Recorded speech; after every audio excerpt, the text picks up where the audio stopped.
Good morning, everyone. It is Wednesday, May 27th. In our devotion for today, we want to continue looking at the story of Nehemiah. Nehemiah was a man who lived a long time ago, about 500 years before the time when Jesus lived. He lived in the city of Persia, and this was after the exile, after the people had been kicked out of the land because of their sin and the way they abused the land for 70 years. The nation of Israel was supposed to return. Some people returned, a lot of people didn't. Nehemiah was one of the people that didn't. He was working in the palace and he had a good life.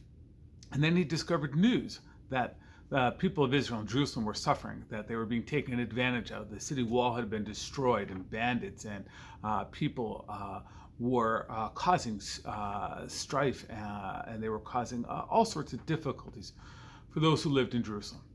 So Nehemiah took it to heart, and his first reaction was to pray, to seek help from God, because he knew that this problem was way bigger than him. He then decided he was going to try and do something about it, only with God's help and God's leading. We're going to pick up what his plan was. What are the first steps he makes, beginning with Nehemiah chapter 2. Early the following spring, in the month of Nisan, during the 20th year of King Artaxerxes' reign, I was serving the king his wine. I had never before appeared sad in his presence. So the king asked me, "Why are you looking so sad? You don't look sick to me. You must be deeply troubled." Then I was terrified, but I replied, "Long live the king! How can I not be sad?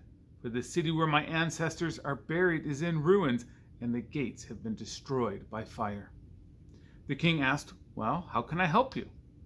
With a prayer to the God of heaven, I replied, "If it please the king, and if you are pleased with me, your servant, send me to Judah to rebuild the city where my ancestors are buried." The king, with the queen sitting right beside him, asked, "How long will you be gone, and when will you return?" After I told him how long I would be gone, the king agreed to my request. I also said to the king, "If it pleases the king, let me have letters addressed to the governors of the provinces west of the Euphrates River, instructing them to let me travel safely through their territories on my way to Judah. And please give me a letter addressed to Asaph, the manager of the king's force, instructing him to give me timber. I will need it to make beams for the gates of the temple fortress, for the city walls, and for a house for myself." And the king granted these requests because of the gracious hand of God was on me.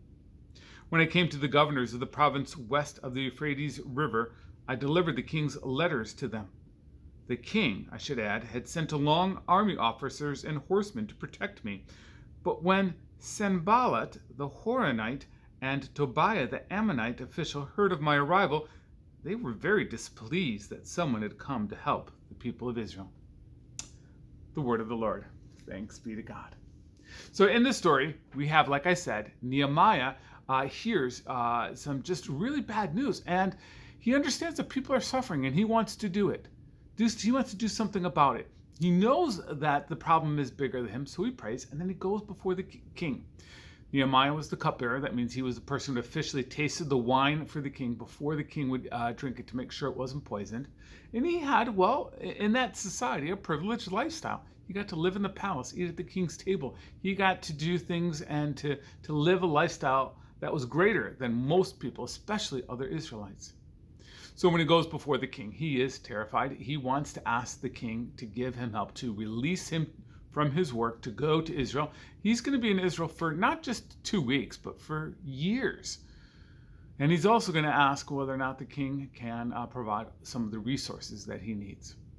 This is a very bold plan. Nehemiah is terrified because, well, this could be interpreted in many different ways. He could be rejected, he could be punished, he could be killed for his impudence. There's a lot of ways that this could go badly.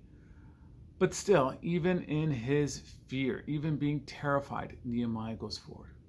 He's praying and he's asking God to show him favor in the eyes of this very powerful king. And he uses the privilege and the status and the credibility and the favors owed to him because of many years of faithful service. Oftentimes, when we do something faithfully and we impress someone, we think, oh, that person owes us a favor. Oh, that person's going to return it to us, right? We want to use that credibility, that currency, that relational currency that we've built up for our own benefit. And it's amazing that Nehemiah says, okay, this problem's bigger than me. However, I want to do something about it. And so he looks at what does he have? And he notices that he has relationship currency, credibility that he's built up because of his faithful service to the king. And he spends all of it in order to be able to help others. That's one of the big truths at the heart of this story, is that we oftentimes have more than we could ever dream of. Nehemiah was not a wealthy person, although he was connected to wealth. He couldn't afford to buy all that timber to fix the walls and the temple and to help people out, just like we can't afford. We might not have the financial resources to feed all of the hungry. But there are different currencies that we might have in our life, and one of the biggest one is relationship currency. Who do we know? How can we network? Who can we speak with on behalf of those who are suffering, those who are being taken advantage of, those who are disenfranchised, those who are unemployed, those who don't know where to find services or help? How is our voice? Can our voice be lended to them and speak on their behalf? That's what Nehemiah is doing. And it's one of the most common things that we can do to look out for and speak on behalf of those who are being taken advantage of, those who are suffering, those who cannot speak on their own. It's a great example about how we have more than what we think if we take time to think about it and to regard all of the different ways that we can possibly help those who are in need. Nehemiah is terrified. That is a normal emotion. He should be terrified because he's taking risks here. He's risking his job, his livelihood, his life. But he's not going to let the fear and the terror stop him, because he knows that he is not going into this meeting alone. He has prayed and he knows that God is going on his behalf. He doesn't know how it's going to go. Maybe the king will reject him, and that's okay, because the risk, or what he's trying to go for, the reward is worth the risk in this case. At the end, we read about how there's some people are unhappy with what Nehemiah is doing. We discover tomorrow and the next day we're going to discover about the opposition. But there's a truth here. When people are suffering, when people are being taken advantage of, when people are disenfranchised, usually someone else in power is making money, and they're not going to be happy if we speak out on their behalf. Nehemiah knows this, and when he comes to encounter this, he yet has another plan, and he's thought ahead, and he's not taken aback by the fact that there's some opposition to what he would like to do. Stay tuned with tomorrow as we talk about opposition, and we talk about some of the obstacles and difficulties that Nehemiah continues to face and how he's going to try and overcome them. There's a lot here in this story of Nehemiah that relates to our time, because there are many people who have been disenfranchised, many people who are unemployed, many people who are suffering and are grieving the loss of things they lost because of this pandemic. And as a whole, this pandemic and this situation is way greater than any one individual. None of us can solve it.